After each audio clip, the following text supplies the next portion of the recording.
Vamos a iniciar hoy la lectura del canto quinto en nuestro cuarto encuentro dedicado a Dante, al infierno de Dante.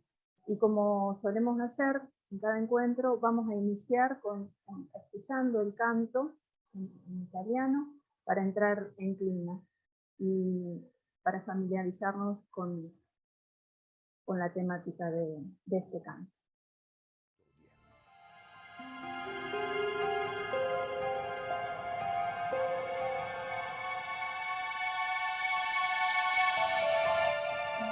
Così discesi del cerchio primaio, giù nel secondo che men loco cinghia, e tanto più dolor che punge a guaio. Stavvi Minos orribilmente e ringhia, esamina le colpe nell'entrata, giudica e manda, secondo che avvinghia. Dico che quando l'anima malnata gli vien dinanzi, tutta si confessa, e quel conoscitor delle peccata vede qual loco d'inferno è da essa, cignesi con la coda tante volte quantunque gradi vuol che giù sia messa. Sempre dinanzi a lui ne stanno molte, vanno a vicenda ciascuna al giudizio, dicono e odono, e poi son giù volte. O tu che vieni al doloroso ospizio, disse Minos a me quando mi vide, lasciando l'atto di cotanto uffizio. Guarda com'entri e di cui tu ti fide, non t'inganni l'ampiezza dello entrare, e il duca mio a lui, perché pur gride, non impedir lo suo fatale andare, vuolsi così colà dove si puote ciò che si vuole, e più non dimandare. Ora incomincian le dolenti note a farmisi sentire, or son venuto laddove molto pianto mi percuote. Io venni in loco d'ogni luce muto, che mugghia come fa mar per tempesta se da contrari venti è combattuto. La bufera infernal che mai non resta mena gli spirti con la sua rapina, voltando e percotendo li molesta. Quando giungon davanti alla ruina, quivi le strida, il compianto, il lamento, bestemmian quivi la virtù divina. Intesi che a così fatto tormento enno dannati i peccator carnali che la ragion sommettono al talento.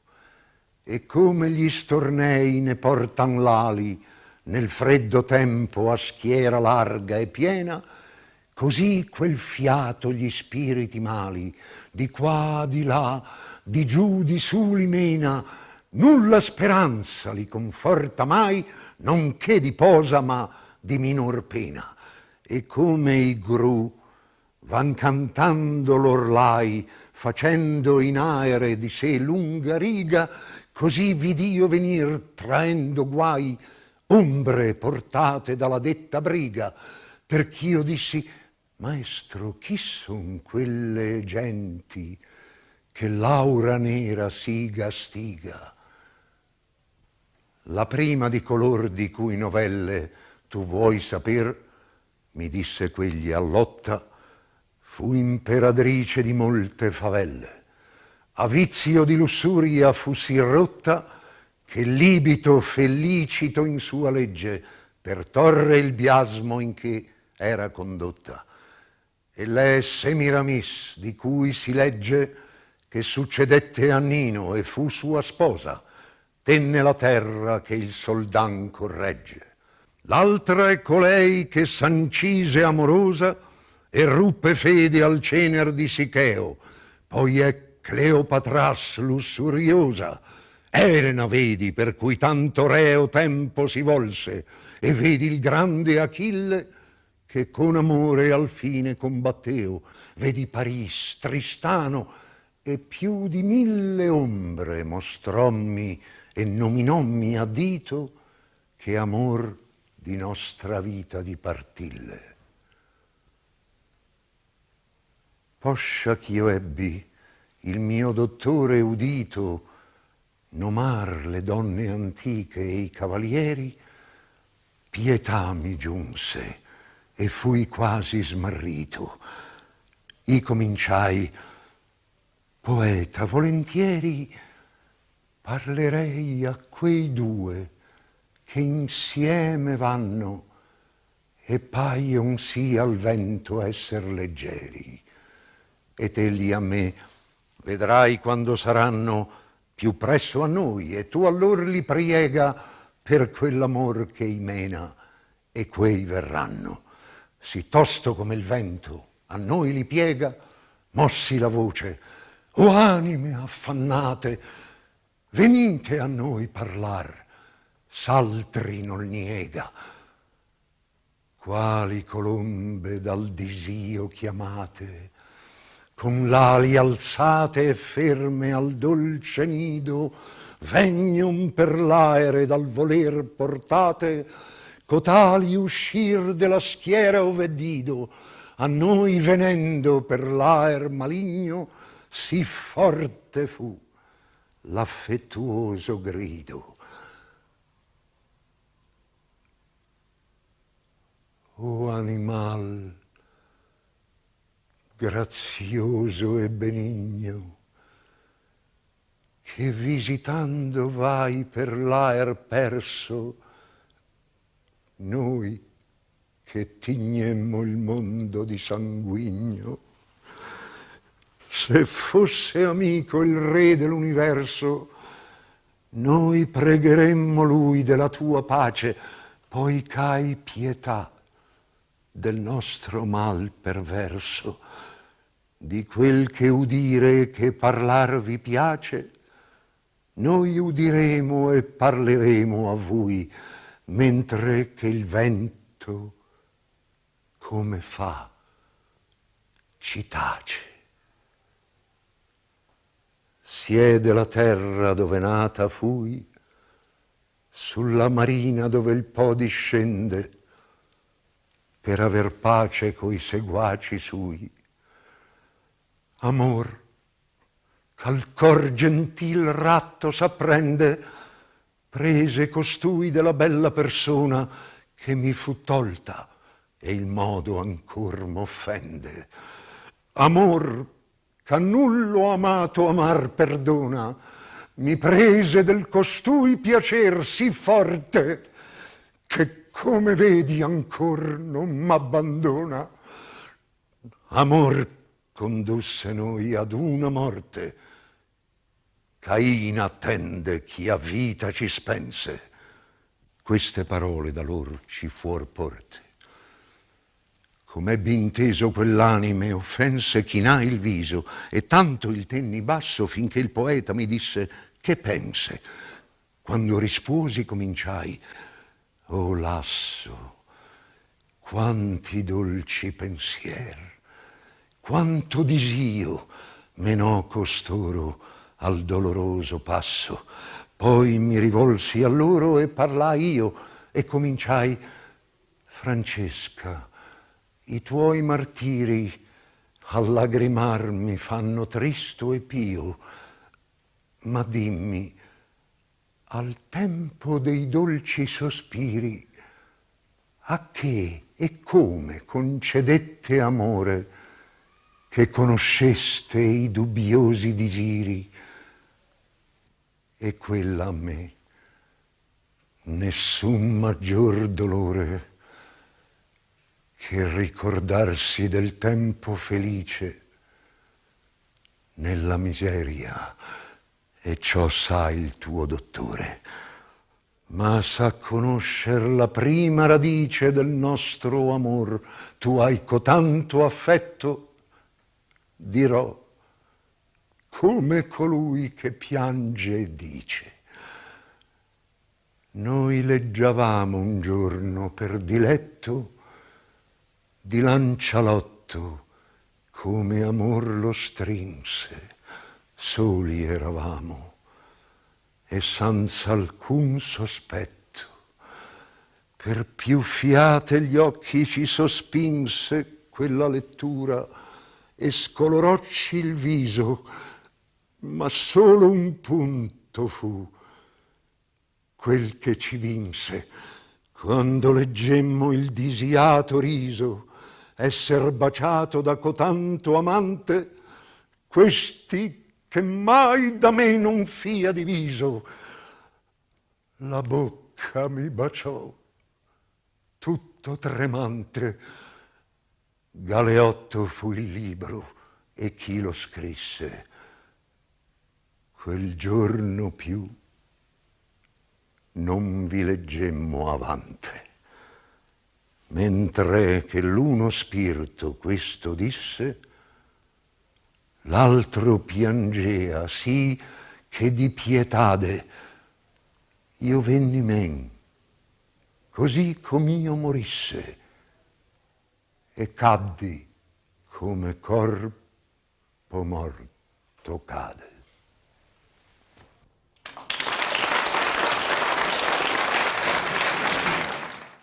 Bien, hemos escuchado el canto quinto del infierno, en donde Dante y Virgilio inician propiamente el descenso, ¿no? Habíamos leído en el canto anterior, en el canto cuarto, los acontecimientos sucedidos en el limbo y el encuentro de Dante y Virgilio con las almas que habitaban esa región del infierno, cuyo pecado en realidad había sido el no haber conocido a Dios. Estamos ya en una zona, y ahí tendríamos que ver la segunda diapositiva para ubicarnos en la región infernal. Estamos en la zona más externa del infierno, ¿no? La zona que corresponde a los pecados de incontinencia. En esa región, que es la región más alta del infierno, se encuentran en primer lugar los lujuriosos, los golosos, los pródigos y los avaros. Un pecado menos grave, podríamos decir, ¿no? Vienen luego, a ver, vienen luego la anterior, lujuriosos, glotones, avaros, pródigos, para pasar luego a una zona ya de mayor gravedad, que son los violentos, y finalmente los caídos. Así que en este infierno, en este diagrama infernal, estamos en el segundo círculo. Un círculo que, como dice Dante en el primer terceto del canto, se va haciendo cada vez más estrecho y nos permite a nosotros ya inferir la forma de cono invertido que el infierno topográficamente va a tomar. Este canto, podemos pasar a la diapositiva 3, este canto tiene básicamente los siguientes momentos, que son consecuencias independientes que tenemos que tener en cuenta cada una por la particularidad que tiene. En primer momento, la presencia de Minos, el juez infernal, al que ya nos vamos a referir, pero la serie de tercetos referidas a él. En un segundo momento, vamos a asistir a un desfile de pecadores lujuriosos, una serie de personajes mitológicos y históricos que Dante ubica en esta región del infierno porque sucumbieron a las pasiones carnales y que están purgando la pena con el contrapaso de este canto, que justamente es un contrapaso que funciona por analogía, así como en vida fueron arrastrados por las pasiones carnales, están condenados eternamente a una tormenta infernal que los separa por siempre. La parte más dramática del canto se inicia justamente cuando Dante identifica en medio de esta multitud de pecadores una pareja que le llama la atención porque justamente están juntos, que son Paolo y Francesca, con los que quiere hablar.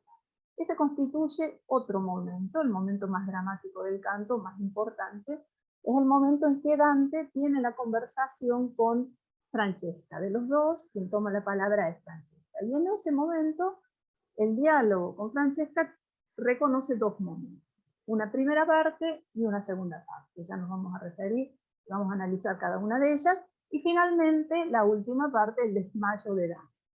Esa sería básicamente la estructura secuencial del canto que nos marca los distintos momentos y personajes con los que nos vamos a encontrar.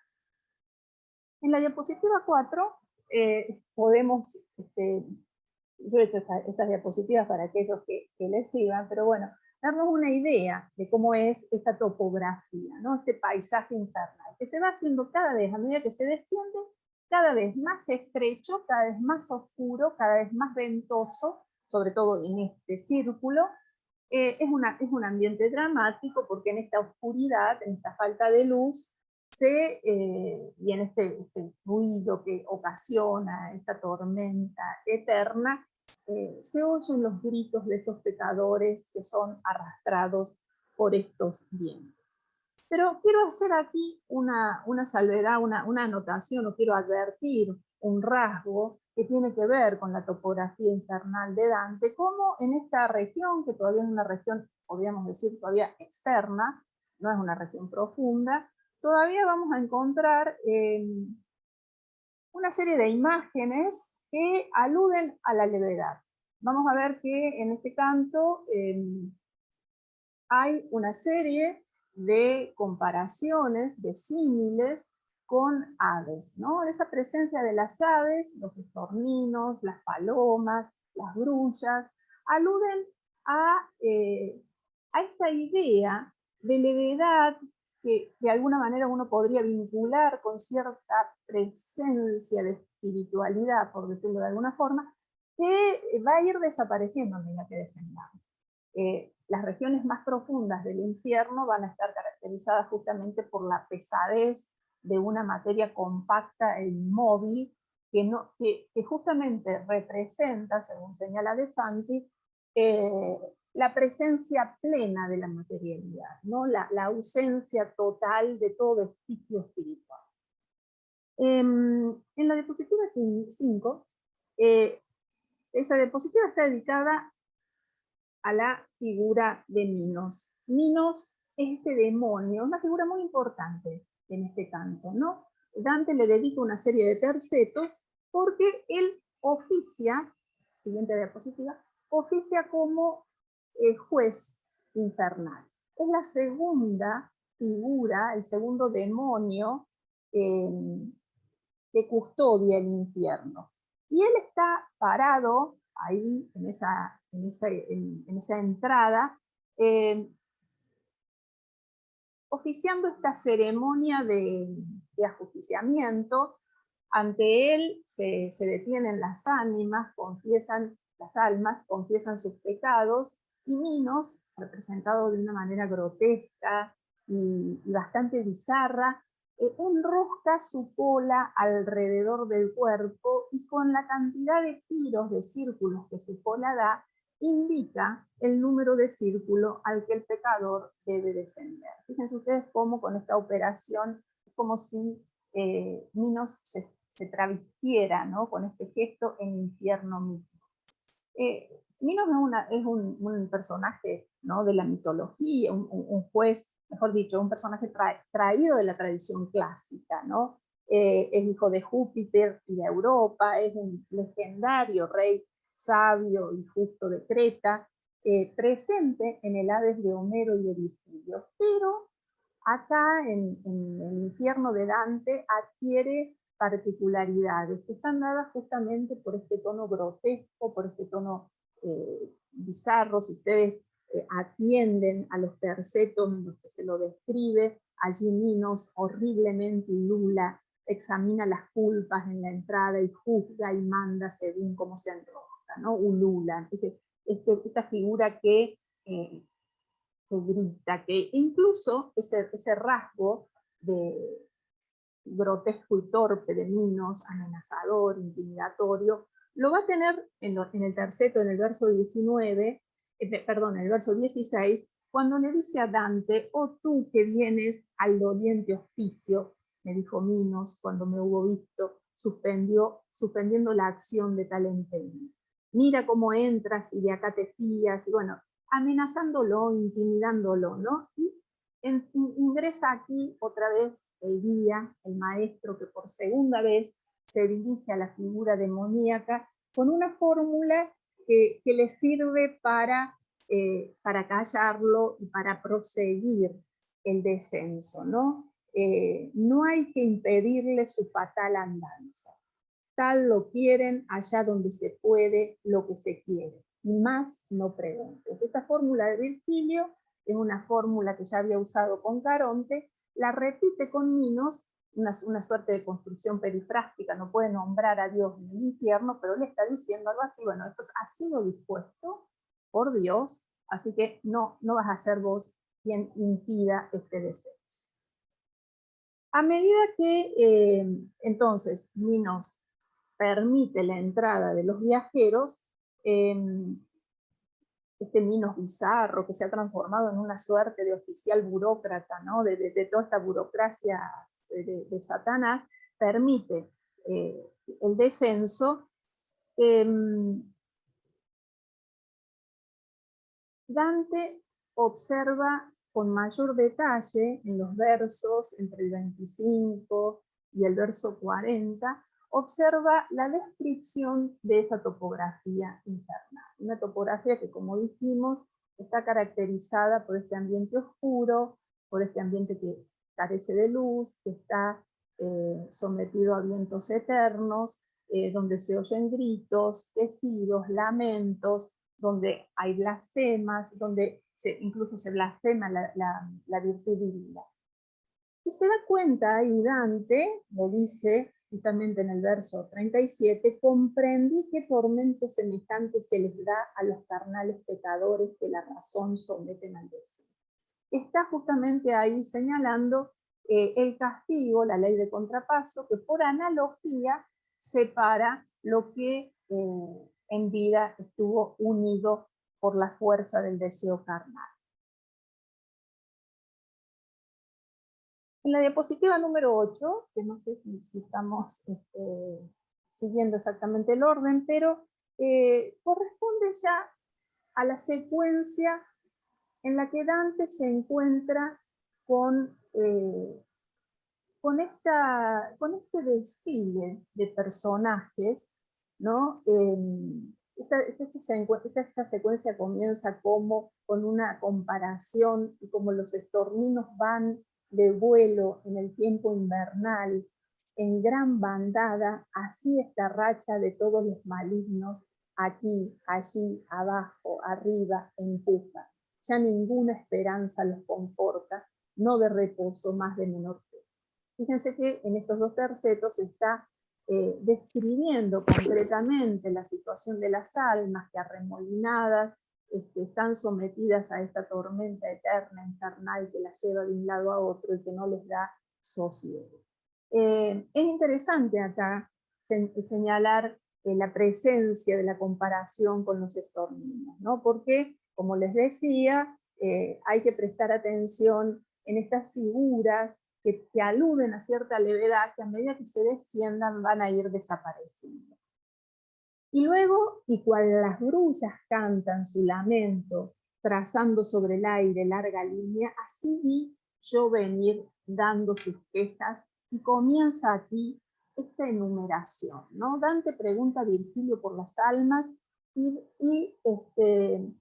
Virgilio enumera los personajes haciendo uso de un recurso retórico propio de la épica, ¿no? Esta enumeración, esta suerte de catálogo, donde la epopeya, siempre movida por el deseo de totalidad, incluía todo. Entonces, Dante, en esta parte del canto, procede de la misma manera. Nos presenta una larga enumeración de pecadores que dan cuenta en distintos momentos de la historia y de la mitología de este pecado, que ejemplifican este pecado, ¿no? Seminaris, la lujuria sirve como ejemplo para señalar que durante su reinado la lujuria se vuelve pública y aceptada.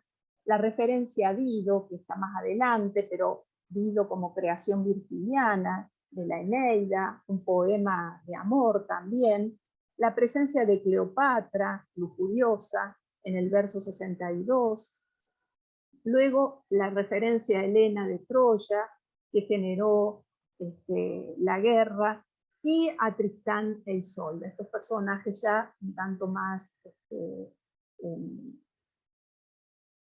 personajes mitológicos, ¿no? de la novela Cortés. Este catálogo épico, además, digamos, de ser un recurso propio de la épica, que Dante incorpora en el canto, porque tiene como función dar esta idea de totalidad, nos muestra también que en esta enumeración todas las personas nombradas son reinas, son fundadoras de ciudades. Vemos acá una estrecha relación entre los personajes y las ciudades. ¿Por qué? ¿No? Podríamos preguntarnos por qué esa relación, por qué la presencia de la ciudad. La presencia de la ciudad no es casual, esa relación no son personajes. Lo que yo quiero señalar acá y quiero que ustedes adviertan es que no son personajes extraídos de un contexto histórico, son personajes que pertenecían a un ámbito urbano, a una ciudad. Un ámbito urbano que, por otra parte, nosotros lo dijimos al comienzo cuando presentamos la obra de Dante, es fundamental para entender la comedia, ¿no? Esa presencia de la ciudad pone, entre otras cosas, además de indicar ya un elemento fundamental, un elemento muy claro para la búsqueda de historicidad, para anclar la historia, el personaje en la historia, y operar de esta manera la consecución mimética. Dante también se pregunta aquí la relación entre la ciudad y el deseo, ¿no? Esta relación que comienza a dar visos, notas de realidad a la representación. Esto es muy interesante, ¿no? Ver cómo, que bueno, no es el objetivo de nuestras lecturas, pero sí al menos señalar cómo en toda esta representación que Dante hace del infierno, está de alguna manera proyectando en él la vida terrenal. Y en esa proyección hay un principio de realismo, de mímesis, que muy bien ha estudiado Auerbach, y que uno lo advierte en estos detalles particulares. Dante, inmediatamente, cuando Virgilio termina esta enumeración y cuando tiene un panorama ya de los personajes principales que pueblan este círculo, se siente, hace una referencia a una afectividad, a una emoción concreta que tiene, que es la de sentirse condolido, perplejo por todas estas damas y caballeros, ¿no? Él utiliza esas palabras. Me condolí y sentí casi perplejo. Ese verso es un verso que nosotros habría que prestarle atención porque después se continúa y el canto se cierra con ese sentimiento de Dante. En esta primera parte, o sea, en esta primera vez que Dante hace alusión a su piedad, a su condición bueno, a este sentimiento de perplejidad y de piedad que siente, él está introduciendo una idea de compasión en el poema que se va a intensificar después de escuchar el relato de Francesca. ¿Y por qué es interesante, o por qué es importante, o por qué me parece a mí que hay que prestarle atención a este verso y vincularle con el final, ¿no? Porque en este verso ya se está anticipando un elemento o una clave de lectura que es central en el canto. Leer este canto en relación a el vínculo que se da entre el autor y el lector. Acá Dante personaje, es el Dante autor, es el Dante que en el canto anterior, en el canto cuarto, había vivido una situación había experimentado la arrogancia, el exceso, al participar del grupo de poetas, ¿no? Acuérdense ustedes que esto lo señalamos en el encuentro pasado. Y más honor aún me tributaron, pues me admitieron en el propio grupo, y el sexto fui entre tamaños genios. Hay aquí una manifestación de Dante de arrogancia, ¿no? Dante se considera un poeta tan honorífico como el grupo de los poetas selectos del limbo. Y como este es un viaje de expiación, este es un viaje de aprendizaje, este es un viaje en el que Dante purga también sus excesos y sus pecados, me parece a mí que en este canto se empieza a producir parte de esa expiación.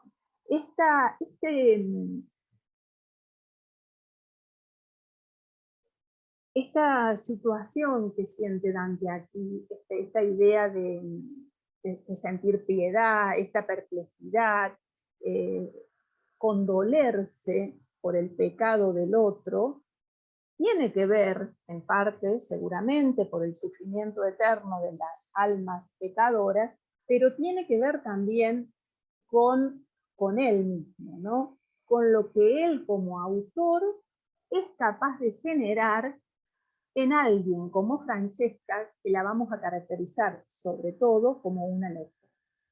El canto nos presenta entonces este eje fundamental, que es la relación autor-lector. Y sobre esa relación se teje el patos, el dramatismo de estas secuencias que siguen. Dice Dante: comencé pues, poeta, de buen grado yo hablaría a esos dos que van juntos y que al viento parecen tan livianos, ¿no? Fíjense otra vez acá esta alusión a la levedad. Ya los verás cuando se encuentren junto a los otros y les podrás hablar con ellos. Bien. Aparece entonces Francesca, se presenta ante Dante: oh ser gracioso y benevolente, que así visitas entre el aire cárdeno a los que en sangre hemos manchado el mundo, ¿no? Está haciendo una alusión concreta a la situación de muerte violenta a la que fue sometida, a los que con sangre hemos manchado el mundo. Si el Rey del universo nos amase, porque te diese paz le rogaríamos, pues compadece nuestro mal perverso. De lo que oír y conversar os place, lo oiremos y hablaremos con vosotros, mientras el viento como hace calla.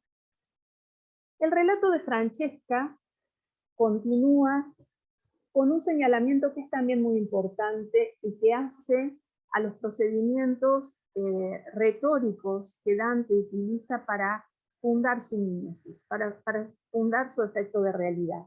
Yace la tierra donde yo nací, en la marina donde el Po desciende para hallar paz unido a sus secuaces.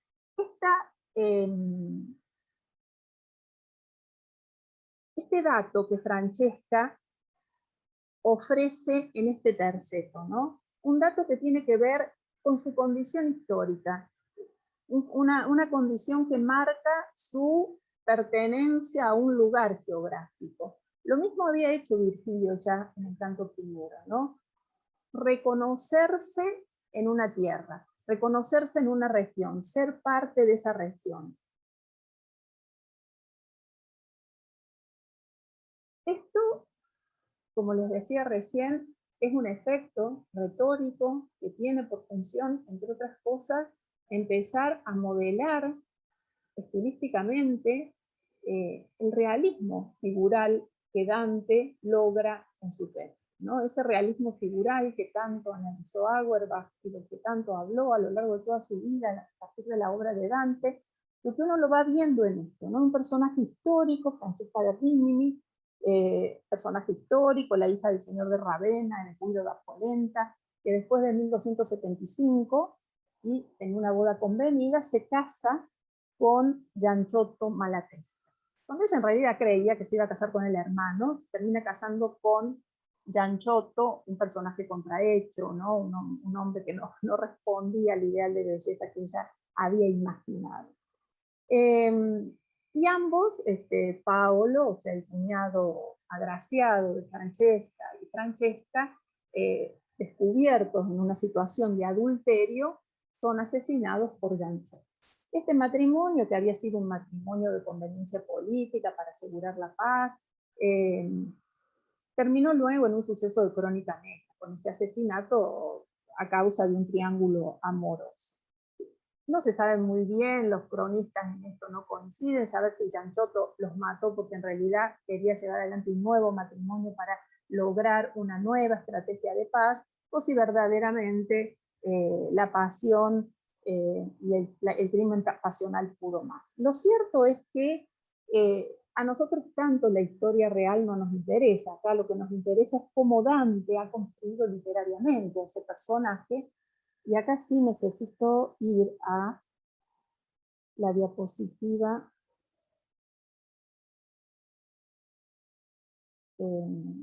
13. Cómo Dante ha construido ese personaje, porque el canto nos muestra efectivamente que Dante, los recursos estilísticos mediante los cuales Dante extrae el personaje del hecho histórico para construirlo a partir de elementos literarios. No, sería la siguiente. A ver, ahí. La anterior. Ahí.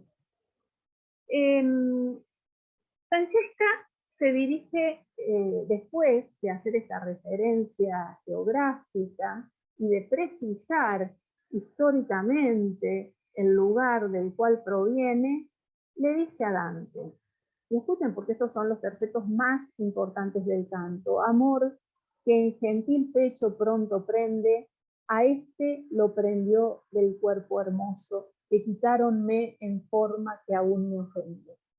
Amor que no consiente que no amemos, me ciñó a este con placer tan fuerte, que como ves aún me abandona. Amor nos trajo hasta una misma muerte. Caín espera a quien quitó las vidas. Estas palabras de ellos no vinieron. Esos tres tercetos que decía son fundamentales, constituyen la estrategia mediante la cual Francesca alude a su situación pecaminosa, ¿no? Ella está contando la situación del adulterio mediante un recurso de intertextualidad que es extremadamente moderno y extremadamente refinado, extremadamente literario. Se está valiendo de una serie de textos literarios, específicamente el capítulo 20, un soneto de Dante, el capítulo 20 de la Vita Nova, que dice amor, el cor gentil, sono una cosa. Esa referencia está en el primer terceto, y luego la referencia directa al arte del amor cortés de Andrea Capellanos, ¿no? Entonces está como codificando en estos tres tercetos una concepción de amor que se ha convertido en una suerte de divinidad trascendente, ¿no? Que es el gran tema de la experiencia.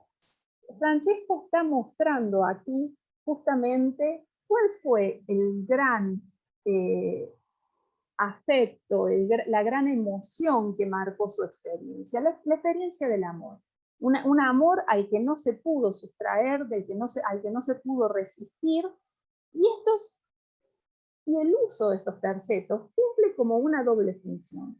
Por un lado, enaltecer una situación de adulterio pecaminosa a los ojos de la teología medieval, pero por otro lado también, si uno lo piensa y analiza esta estrategia de Francesca, que además de ser Francesca da Rimini, es una lectora, es una estrategia de seducción que ella usa con Dante, ¿no? Construir su relato a partir de un intertexto literario tiene por función justamente halagar al poeta. Halagar al poeta y no asumir la total responsabilidad que le toca en cuanto pecadora. Al mismo tiempo, el hecho de que ella transforme el acto de adulterio en un texto literario que tiene estas características y que tiene tantas vinculaciones con la literatura culta, con la literatura cortés de la época, la transforma en un personaje de gran refinamiento, en un personaje muy refinado y a la vez un personaje literariamente elevado. En el segundo terceto, les decía, está aludido el arte del amor cortés, que escribió Andrea Capellanus, a pedido de María de Francia, donde en su segundo libro él pronuncia, codifica una serie de reglas que tiene que seguir el buen amante. Esas reglas dicen, entre otras cosas, la primera regla dice: el matrimonio no es una verdadera excusa para no amar.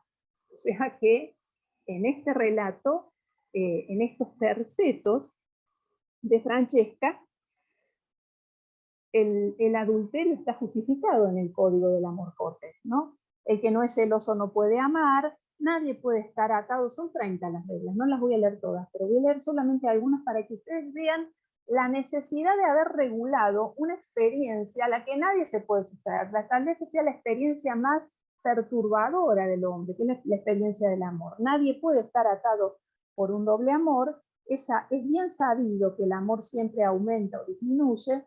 Lo que un amante toma en contra de la voluntad de su amado no tiene gusto. Los niños no aman hasta que alcanzan la edad madura. Bueno, no se refiere Andrea Capellanus ahí a cuál será la edad madura. Cuando un amante muere, se requiere una viudez de 2 años de 2 años del sobreviviente, y nadie debe ser privado del amor sin la mejor de las razones. Y por último, la novena regla, que es la que toma Francesca: nadie puede amar a menos que esté impulsado por la persuasión del amor. O sea, en este sistema regulatorio de la época, este sistema regulatorio del arte del amor cortés, el matrimonio entonces no es una verdadera excusa para no amar. Esto es una forma de decir que el adulterio es ley en los códigos del amor cortés. Y Francesca, desde esta perspectiva, está justificando su acto.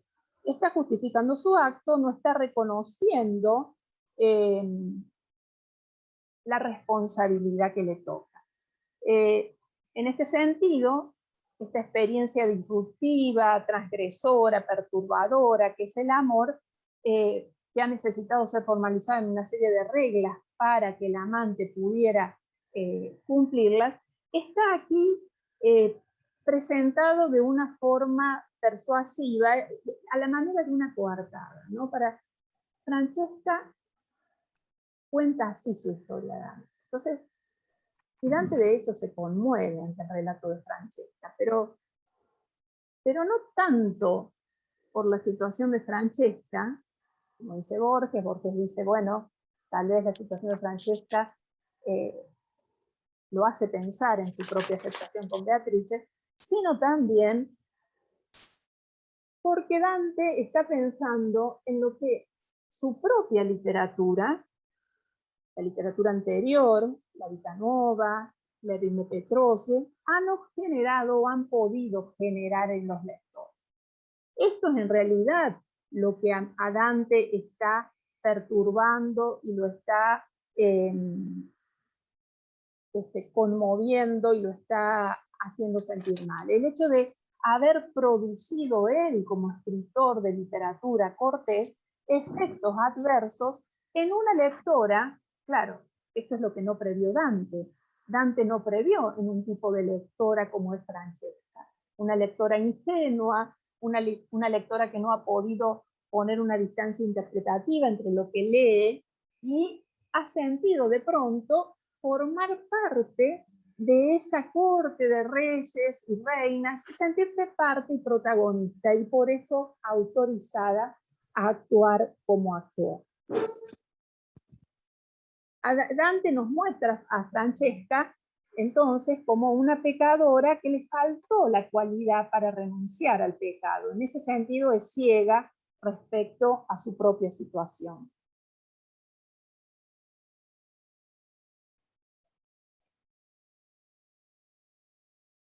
Sin duda que Francesca es una gran lectora. Sin duda que el personaje de Francesca, y justamente por eso, ha sido un personaje que ha quedado, que ha revivido y que ha quedado en la memoria por siglos. Nuestra literatura, en la literatura argentina ha tenido una gran recepción, ¿no? Basta solo pensar en Borges, pero un personaje que de alguna manera muestra los aspectos de su humanidad de la forma más refinada que los pueden mostrar. Esa sería la historia común, el hecho de que, bueno, Francesca cuenta cuál es su situación particular, que la convierte en una pecadora, que debe purgar su pena en el segundo círculo. Pero en realidad el texto nos enfrenta, como yo decía recién, a un problema mayor, el problema de la relación entre el autor y la lectora. El autor, que no fue capaz de pensar los efectos que su literatura podía producir, y una lectora ingenua que se siente identificada con ese material que lee. En el segundo diálogo, en la segunda parte del diálogo que Francesca mantiene con Dante, luego me volví en el verso 115, si tienen ahí el texto, luego me volví a ellos para hablarles y comencé: Francesca, tus martirios me entristecen y apiadan hasta el llanto, ¿no? Fíjense el espíritu, los afectos, el sentimiento de Dante está profundamente afectado. Dime, en el tiempo del dulce suspiro, ¿en qué y cómo os concedió el amor que conocieseis los deseos dudosos? Y ella a mí. Ningún dolor más grande que el recordar el tiempo venturoso en la desdicha. Tu doctor lo sabe. Mas si por conocer la raíz primera de nuestro amor tú muestras tanto anhelo, haré como quien llora y habla al mismo tiempo. Y aquí viene la referencia, otra referencia literaria, otra referencia a la novela de caballería de Lanzarote y Ginebra, que es el libro que oficia como Galeotto, ¿no? Leíamos un día por recreo, como el amor lo atrajo a Lanzarote, solo estábamos sin sospecha alguna. Varias veces los ojos se encontraron en la lectura, palideció el rostro, pero nos dominó solo un pasaje. Acá justamente está ocurriendo lo que decíamos recién, esa imposibilidad de distanciarse del texto, esa ingenuidad de Francesca como lectora que se entrega a lo que el texto presenta, ¿no? Y ese triángulo amoroso que de alguna manera estaba constituido por Arturo, Lancelot y Ginebra, se repite acá: Gianciotto, Paolo y Francesca. Hay una suerte, hay un principio de identificación que sintió necesario hacer Francesca justamente por su propia ingenuidad, por su imposibilidad de trascender la lectura de un modo crítico. Y la piedad de Dante tiene que ver justamente con eso, ¿no? Con el efecto que su literatura pudo haber producido en lectores, en una lectora como Francesca. Lo que Francesca le está diciendo, en definitiva, es: tu literatura fue el filtro de amor, fue el hechizo amatorio que me llevó a pecar, que me llevó a... Pero si uno en realidad piensa, la situación de Francesca, esta es toda una estrategia literaria muy refinada, muy bien lograda, pero en realidad Francesca no es más que una pecadora que sucumbió a un deseo que no pudo hacer primar la voluntad al deseo. Y entonces su vida terminó, se malogró, sin poder haber hecho de la vida algo importante, ¿no? Para Dante es importante el momento del nacimiento de un personaje, de una persona. El momento del nacimiento es importante porque en ese nacimiento funda una vida y esa vida puede cambiar o no. No es el caso de Francesca. Francesca no lo pudo hacer. Bien, para cerrar, para agregar solo un dato respecto de Francesca, quería decir también que en esta conformación, esta caracterización que Dante hace, Francesca adquiere en toda la comedia un rasgo muy distinto al rasgo de Beatrice, ¿no? Si Francesca es la mujer humana, Beatrice es la mujer símbolo, ¿no? La mujer concepto. Y en ese sentido ambas representan de la mejor forma y en un alto nivel de representación aspectos de terrenalidad, humanidad en el caso de Francesca y espiritualidad precisamente en el caso de Beatriz.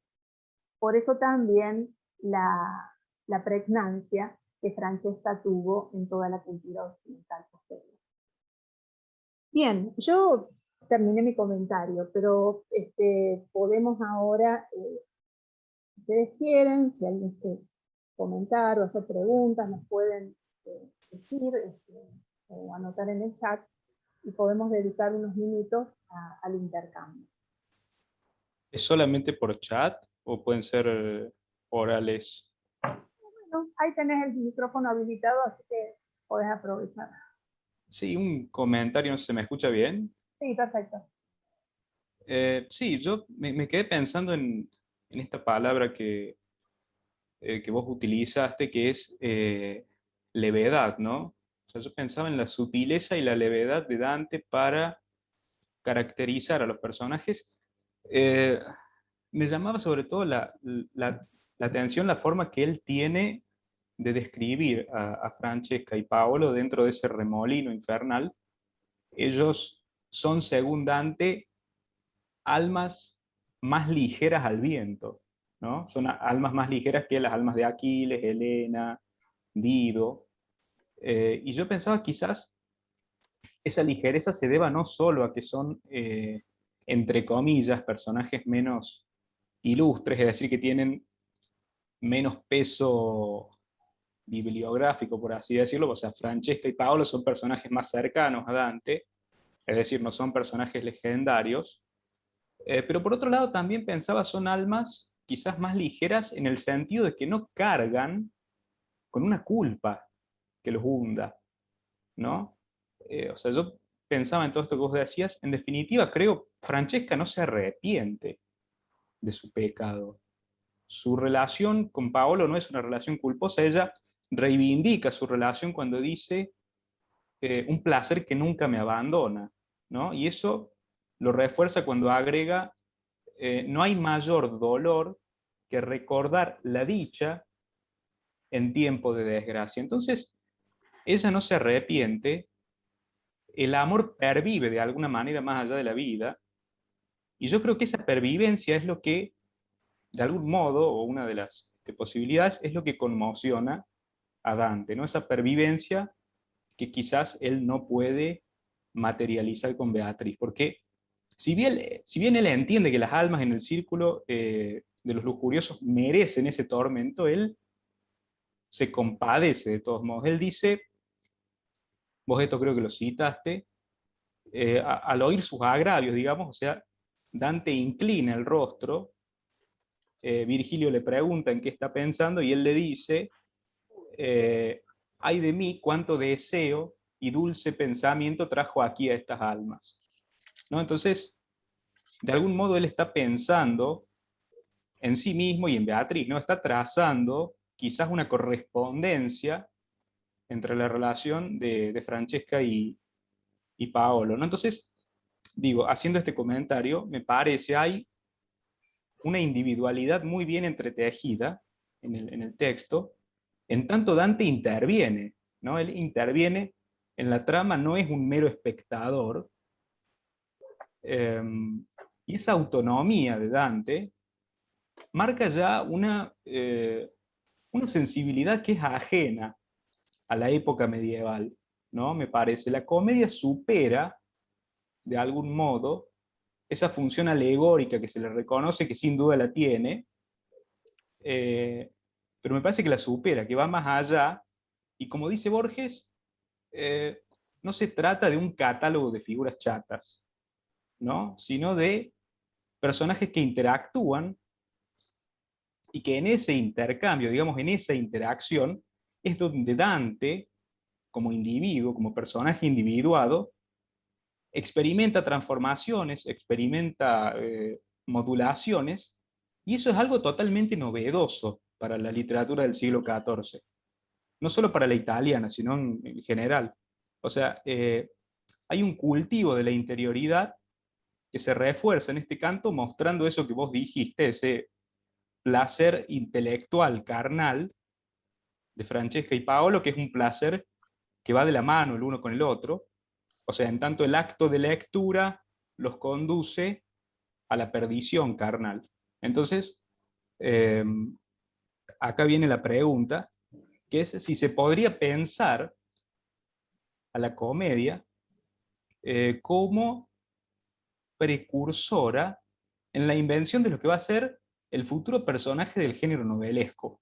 Es decir, si se puede vislumbrar en la comedia una especie de nueva interioridad, intimidad, que va a ser en definitiva la interioridad propia de los personajes novelescos en adelante. Sí, gracias por el comentario, porque es un comentario muy rico y lleno de posibilidades. Creo que todo lo que decís se ve en el canto. Creo que la grandeza de Dante está en haber fundado en esa época ya las bases de un personaje moderno. Sin duda que Francesca habilita ya un camino a la modernidad. Sin duda que no es un personaje alegórico. No, Francesca no es una alegoría del pecado, de la lujuria. Es mucho más que eso. Francesca es un personaje que tiene múltiples planos, múltiples planos, múltiples capas. Por un lado es un personaje que despliega una interioridad rica y además refinada, porque es una interioridad en donde no solamente aparecen este mundo de los afectos, sino este mundo de los afectos de alguna manera sublimado por la lectura de alta literatura. Entonces, en ese sentido, uno no puede ver a Francesca como una pecadora, le cuesta a uno verla como una pecadora. Por otro lado, sí, si hacemos una lectura un poco en esta dirección, también podemos ver en Francesca un claro antecedente o tal vez el germen de Madame Bovary. Esta idea de personaje ingenuo que cree lo que lee y que vive en función de lo que encuentra en los textos literarios y no puede establecer esa distancia interpretativa. También creo que eso se verifica y tenés razón cuando lo decís. La comedia funda modernidad. En esta manera que tiene Dante de tejer y de concretar, de tramar la mímesis, ¿no? En esta forma de construir su realismo, una palabra también vaga y amplia que dice tantas cosas, pero bueno, está dado justamente por esto. Ahí están estas referencias de Francesca a su contexto histórico, a su nacimiento, a su ciudad, a su época, o sea, está historizada, pero al mismo tiempo después está sacada de esa terrenalidad y está construida con gran refinamiento, con gran delicadeza. A mí, pues un comentario con respecto a esto que estamos hablando. Me parece muy interesante lo que ha desarrollado Silvia, lo que se está comentando, que Dante aquí lo que hace, no sé si se me escucha, lo que hace con Francesca Es una operación esencialmente poética y fundante de lo que va a ser la poesía.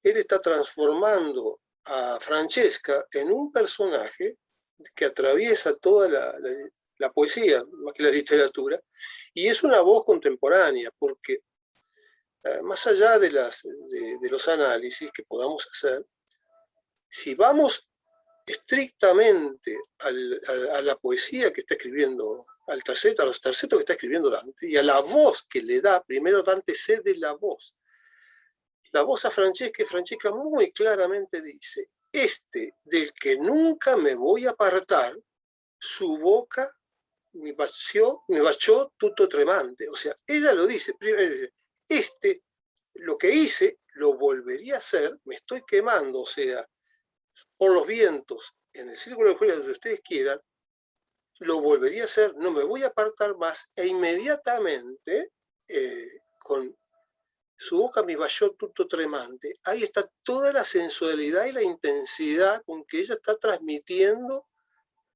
poéticamente lo que eso significa. Y después, más todavía, dice, por eso las oposiciones en los tercetos son fundamentales, dice, después no leímos más. O sea, ya las palabras, los textos y los relatos ya no sirven. Lo que sirve es la poesía, dice Dante, la poesía que da sentido a la sensualidad de los cuerpos. O sea, está en la poesía la sensualidad. Los relatos ya quedaron atrás, ella lo dice muy claramente, después de esto ya no leímos más, no tenía sentido leer. Y hay una oposición más que le da mucha más fuerza a este acto, que es cuando él escucha Dante, se siente físicamente mal, porque como bien dice Borges, o la percepción de Borges, él sintió que eso no lo iba a vivir nunca, que él estaba sublimando en realidad, o estaba tratando de representar eso que le hubiera gustado vivir, dice, cade como por corpo morto cade, es decir, muy bien Gassman cuando va leyendo, que en la medida que va leyendo ese verso parece que se va desmoronando, el mismo Dante va cayendo, y además ese verso cierra el canto. Pero además de eso, si ustedes leen o leemos, para mí es la formulación amorosa de Dante, concentrada. Si vemos el primer soneto que él escribe en la Vita Nuova, primero él describe lo que va a aparecer como soneto, se le explica el soneto que va a escribir, que luego dice que a partir de ese soneto va a ser amigo de Cavalcanti, porque Cavalcanti le responde con otro. Pero él dice, la vi por segunda vez muy blanca, esa es la idea de blanco, pero inmediatamente después tiene una visión, cuando se va a su cámara y dice, y esa visión apareció el amor, fue una visión de horror, venía en una mano, venía la Madonna, o sea, venía Beatriz, con un paño blanco, pero parecía ensangrentado, y en el otro un corazón, y ella comía de mi corazón, o sea, hay una enorme sensualidad, muy alejado de lo religioso, y aquí lo que hace Dante, para cerrar desde mi punto de vista, es crear esa nueva religión, fundamental esa religión del amor, donde deja la otra religión de pecado, culpa, muy lejos, y es fundante lo que va a ser la lírica del siglo XIX, sobre todo del siglo XX, porque esa voz de Francesca resuena, le resonó a Pound para decir, te quiero encontrar otra vez, pero sola, ese poema Francesca de Pound, diciendo, qué mujer, esta mujer que dice, de que no me voy a apartar más, porque más que me esté quemando, nos hayan matado, me besó, no, ya las palabras no alcanzan, y Dante se desmayó en el último verso. O sea, me parece una síntesis poética maravillosa, ¿no? Por lo menos siempre la sentí. Sí, es verdad esto, porque de alguna manera, sí, yo, con este señalamiento que vos haces, desde ese día nunca más leímos, a mí me parece también que esa presencia del adverbio ahí nunca más, marca, son reforzadores de la historicidad, ¿no? Esto es fundamental en la poética de Dante, ¿no? Marcar este tiempo histórico que empieza, que termina y que va asignando los límites de una vida.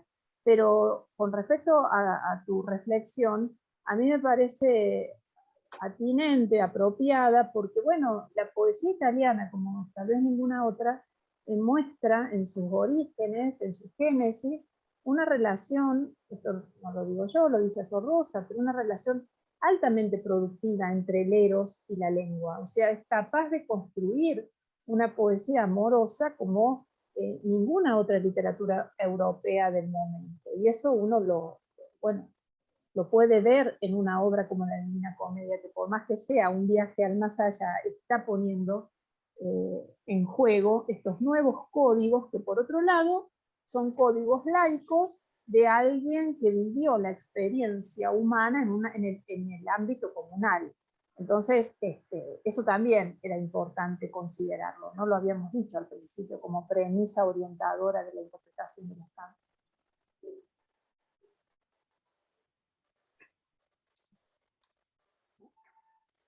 Muy interesante traer Silvia traer este canto para el análisis, ¿no? Me parece muy importante.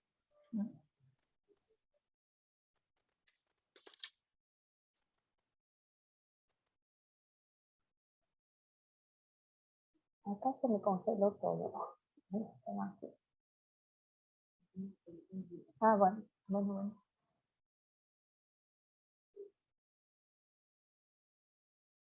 Bueno, no sé si habrá alguna otra pregunta o comentario. Yo no veo de acá por eso. A ver, en el chat me parece que hay algo.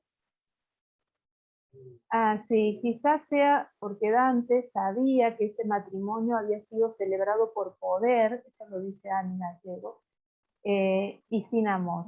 Quizás Paolo solo llora porque fue él quien, estando casado, empujó a Francesca al adulterio y a su muerte. Francesca probablemente no tenía casi culpa, según Dante, era la víctima del mal uso del amor por parte de la sociedad. Sí, bueno, en realidad no sé si no tenía culpa. En realidad yo lo que creo es que Dante nos quiere mostrar otro aspecto de Francesca. Y quiere trabajar en Francesca una idea que, como decíamos recién, es una idea absolutamente moderna, la de un personaje construido a partir de la literatura, un personaje literario construido con literatura, ¿no? sobre la base de la tradición literaria. Y eso saca al personaje del plano de la materialidad de la historia. Por un lado la inscribe en la historia, pero por otro lado la eleva literariamente con estos recursos. Dante también sabía bien que la religión del momento no interpretaba correctamente el amor real. Pensemos en el Cantar de los Cantares de Salomón. Libro vedado mucho tiempo en la historia de la Iglesia. Sí. No, yo quería decir, muy cortito, a mí me pareció muy interesante esto de esta propuesta de leer el canto quinto y la escena de Paolo y Francesca a partir de, digamos, de una escena de lectura. Primero porque, como vos bien dijiste, Silvia, digamos, pone esta escena en una tradición, digamos, que la conecta con Don Quijote, que la conecta con Madame Bovary, con lo cual, digamos, uno puede implementar esa técnica borgiana de leer hacia atrás, digamos, desde Quijote o desde Madame Bovary hacia atrás.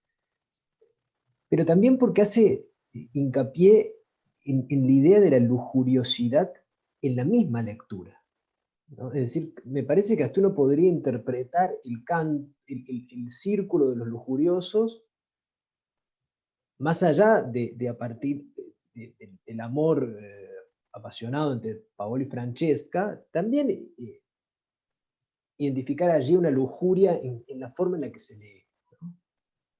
Es decir, una especie de inmersión absoluta, lujuriosa, apasionada en la lectura, que es también lo que lleva al pecado, ¿no? Entonces yo pensaba eso, ¿no? La doble idea de la lujuria, cómo esa lujuria puede trasladarse también hacia una forma de lectura, ¿no? Vos sabés que, siguiendo Francisco con lo que decís, a mí me parece interesante. Yo ayer pensaba en esto, y me lo traes, que de alguna manera uno tiene que esperar hasta fragmento de un discurso amoroso que Barthes diga que hay que hacer el amor con el texto, digamos, en el postestructuralismo, cuando acá Francesca y Paolo dicen, no, la lectura nos llevó al amor, nos fue llevando, ¿no? Así que allí está el origen también, uno podría decir, precursores de textos como estos, digamos, ¿no? Así que muy interesante. Sí, gracias, porque yo no había pensado eso, pero es verdad. La lujuria, las distintas dimensiones de la lujuria vinculada a la literatura, está muy bien trabajada acá, y muy bien mostrada. Borges tiene un poema en La Cifra donde se llama Paolo y Francesca y vuelve a retomar el tema. No sé si lo recuerdan. Pero él dice, entre otras cosas, no hay traición, porque cuando hay amor no hay un tercero. ¿No? Y vuelve a hacer un homenaje a ellos dos y hace una operación como hace en el ensayo del Ruiseñor de Keats, donde de alguna manera hay un universal para el amor, un universal de amantes. Y en ese universal, así como está el texto que leyeron, están los amantes, están ellos. A partir de esa lectura, ellos forman parte de ese universal de amantes, junto con todos los amantes, que como el Ruiseñor de Keats, siempre es el mismo de alguna manera, ¿no? Y el amor ese es el mismo. De alguna manera se cumple eso del Dios del amor. Muy bello. ¿Por qué pensar en ese amor como lujurioso? ¿Quién dice que eso fuera lujuria? ¿En qué nos basamos para...? Ahí estoy yo, esa no es mi contestación.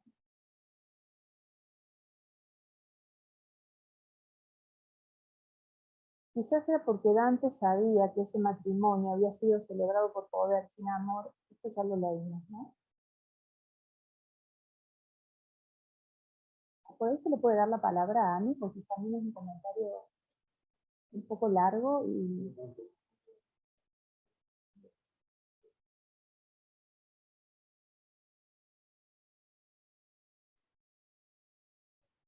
No, yo lo que yo decía es que nosotros estamos analizando, seguimos analizando en base al concepto de la época. Y ya eso se ha superado. Entonces, también para Dante fue complicado en su momento, que él, conociendo mucho ya la teología y quizás teniendo un despertar hacia la fe real, se daba cuenta cómo las personas habían, ¿cómo decir?, habían llenado de dogmas hasta el amor. Entonces ya nada se podía disfrutar.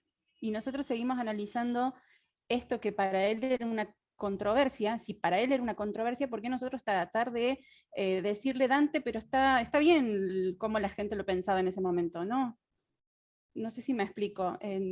Podríamos quizás quitarle a Dante el peso de sentirse culpable por haber analizado el amor de una forma que en realidad era la correcta. Y en esa época no se vivía así. Sí, no sé, yo creo que lo que pienso que la pena de Dante y la profunda conmoción tiene que ver también porque él se siente culpable de haber generado una literatura que llevó, que generó este efecto, que no estaba pensado, no estaba previsto por él.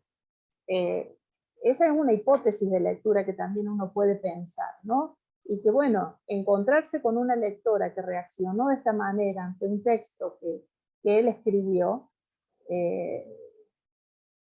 sirve también para ese proceso de expiación que el propio Dante hace en este viaje. No sé si hay más pruebas, no sé si soy clara o no, pero a mí me parece que no hay más en el chat.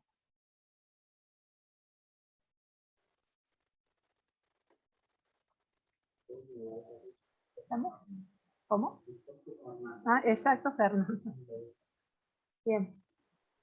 Bueno, entonces cerramos aquí. Bueno, muchas gracias, Silvia. Sí. ¿Se me escucha ahora? Sí. Bueno, muchas gracias, Silvia. La lectura fue muy linda. La escuchamos con pasión y lo demuestran los comentarios que tuvimos al final. Pésimo. El de Farinata. Farinata. A fin de mes. Así que la próxima con Farinata y después el 26 con Ulises, ¿es así? Sí, y después con Ugolino. Y después pierde la viña antes, Ugolino, Ulises y Ugolino. Faltan 4. Muy bien, muy bien. Así que hasta la próxima y muchas gracias a todo el mundo. Gracias, Buenas Marco. tardes. Gracias a todos. Muchas gracias.